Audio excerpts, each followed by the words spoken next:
পরিবহন মন্ত্রীর বক্তব্যের কঠোর সমালোচনায় তাসনিম জারা। 18 কোটি মানুষের পক্ষে দাঁড়াবে জামায়াত, ডা শফিকুর রহমান। নির্বাচনের পর নতুন রাজনৈতিক মেরুকরণের মুখে বাংলাদেশ। গ্রিন সিগন্যাল ছাড়া আ লীগ কার্যালয় খোলার সাহস পেত না, নাহিদ। ছায়া মন্ত্রিসভা গঠন করবে বিরোধী দল। সড়ক পরিবহন খাতে চাঁদা আদায়কে সমঝোতা ও লিখিত বিধি হিসেবে উল্লেখ করার ঘটনায় তীব্র সমালোচনা করেছেন সাবেক এনসিপি নেতা ও ত্রয়োদশ জাতীয় সংসদ নির্বাচনে ঢাকা -9 আসনের স্বতন্ত্র প্রার্থী তাসনিম জারা। বৃহস্পতিবার 19 ফেব্রুয়ারি নিজের ভেরিফাইড ফেসবুক স্ট্যাটাসে তিনি বলেন, যাকে মন্ত্রী সমঝোতা বলছেন বাস্তবে তা চালকদের ওপর চাপিয়ে দেওয়া একটি অবৈধ প্রক্রিয়া। নির্দিষ্ট রুটে গাড়ি চালাতে গেলে চালকদের বাধ্যতামূলকভাবে নির্দিষ্ট সংগঠন বা গোষ্ঠীকে অর্থ দিতে হয়, যা কোনোভাবেই স্বেচ্ছাসেবী নয়।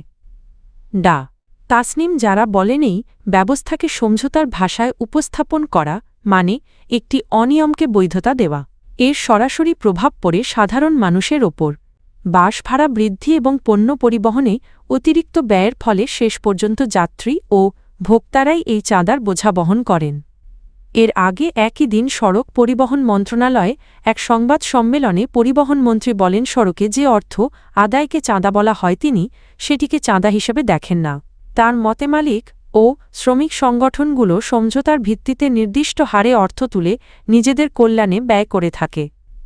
এ বক্তব্যের প্রতিক্রিয়ায় ডা তাসনিম জারা আরও প্রশ্ন তোলেন, মন্ত্রী নিজেই যখন বলেন ক্ষমতায় থাকা দলের আধিপত্য থাকে, তখন এই অর্থ আদায় কি রাজনৈতিক পৃষ্ঠপোষকতায় পরিচালিত হচ্ছে কি না সে বিষয়ে স্পষ্ট ব্যাখ্যা প্রয়োজন।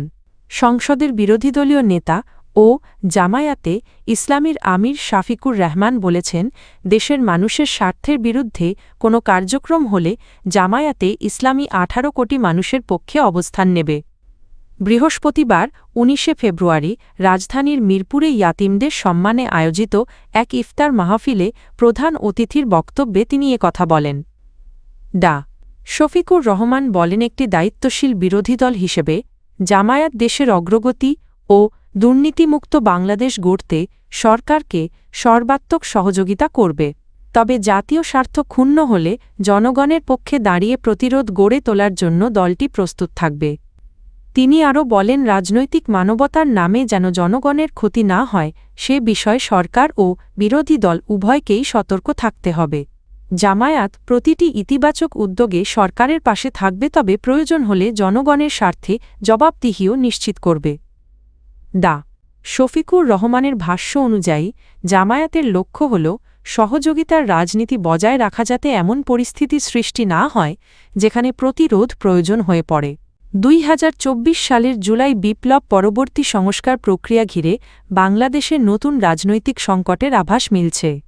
জাতীয় গণভোট ও সংসদ নির্বাচনের পর সংস্কার বাস্তবায়ন নিয়ে ক্ষমতাসীন বাংলাদেশ ন্যাশনালিস্ট পার্টি বিএনপি এবং তাদের একসময়ের মিত্র বাংলাদেশ জামাত-এ-ইসলামী এর মধ্যে প্রকাশ্য মতবিরোধ তৈরি হয়েছে।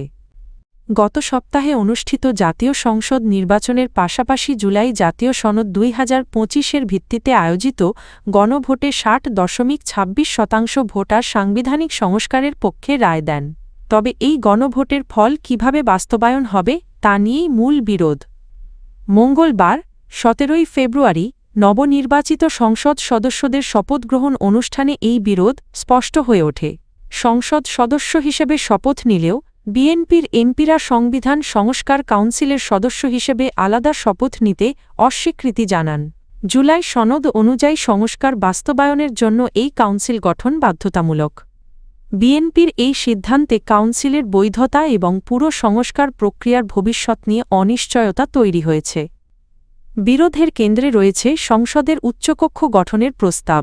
জুলাই সনদে বর্তমান 350 আসনের সংসদের পাশাপাশি 100 সদস্যের একটি উচ্চকক্ষ গঠনের কথা বলা হয়েছে। জামায়াতে ইসলামী ও ছাত্র আন্দোলন ঘনিষ্ঠ জাতীয় নাগরিক শক্তিগুলো এ উচ্চকক্ষের নির্বাচন আনুপাতিক প্রতিনিধিত্ব পদ্ধতিতে করার পক্ষে। এতে দলগুলো প্রাপ্ত ভোটের হার অনুযায়ী আসন পাবে। ত্রয়োদশ জাতীয় সংসদ নির্বাচনের পর নওগাঁ, গোপালগঞ্জ, খুলনা ও ও ফরিদপুর সহ দেশের বিভিন্ন এলাকায় নিষিদ্ধ ঘোষিত আওয়ামী লীগের কার্যালয় খুলে পতাকা উত্তোলনের ঘটনায় নতুন করে রাজনৈতিক বিতর্ক তৈরি হয়েছে। এই কার্যক্রমের পেছনে ক্ষমতাসীন বাংলাদেশ ন্যাশনালিস্ট পার্টি বিএনপির গ্রিন সিগন্যাল রয়েছে বলে অভিযোগ করেছেন ন্যাশনাল সিটিজেন পার্টি এনসিপি-এর আহ্বায়ক নাহিদ ইসলাম। বৃহস্পতিবার রাজধানীর বাংলা মোটরে এনসিপির অস্থায়ী কেন্দ্রীয় কার্যালয়ে আয়োজিত এক সংবাদ সম্মেলনে তিনি বলেন, বিএনপির অনুমতি বা সম্মতি ছাড়া আওয়ামী লীগ এসব কার্যালয় খোলার সাহস পেত না। নাহিদ ইসলাম আরও দাবি করেন, এবারের নির্বাচনে ভারত আওয়ামী লীগ ও বিএনপির মধ্যে এক ধরনের যোগসাজশ ছিল। তিনি সতর্ক করে বলেন, আওয়ামী লীগের রাজনীতিকে পুনর্বাসনের যে কোনো চেষ্টা কঠোরভাবে প্রতিহত করা হবে। ত্রয়োদশ জাতীয় সংসদে বিরোধী দল হিসেবে বাংলাদেশ জামাত ইসলামী ছায়া মন্ত্রিসভা গঠনের পরিকল্পনা করছে। নবনির্বাচিত সংসদ সদস্যদের নিয়ে আয়োজিত 2 দিনব্যাপী ওরিয়েন্টেশন প্রোগ্রামে এই বিষয়ে প্রাথমিক আলোচনা হয়েছে। তবে ছায়া মন্ত্রিসভার কাঠামো ও কার্যপদ্ধতি চূড়ান্ত করার দায়িত্ব দলের নির্বাহী পরিষদের ওপর ছেড়ে দেওয়া হয়েছে। দলীয় সূত্র জানিয়েছে, নির্বাহী পরিষদে আলোচনা শেষে 11 দলীয় জোটের শরিকদের সঙ্গে পরামর্শ করে বিষয়টি চূড়ান্ত করা হবে। মঙ্গলবার সংসদ সদস্যদের শপথ গ্রহণের পরপরই জামায়াত তাদের এমপিদের নিজ নিজ এলাকায় যেতে না দিয়ে ঢাকায় রাখে। বুধবার সকাল থেকে রাজধানীর মগবাজারে আল ফালাহ মিলনায়তনে শুরু হয় ওরিয়েন্টেশন প্রোগ্রাম। বৃহস্পতিবার দুপুরে শাফিকুর রহমান, যিনি সংসদের বিরোধী দলীয় নেতা, তার দিক নির্দেশনামূলক বক্তব্যের মাধ্যমে কর্মশালার সমাপ্তি ঘটে।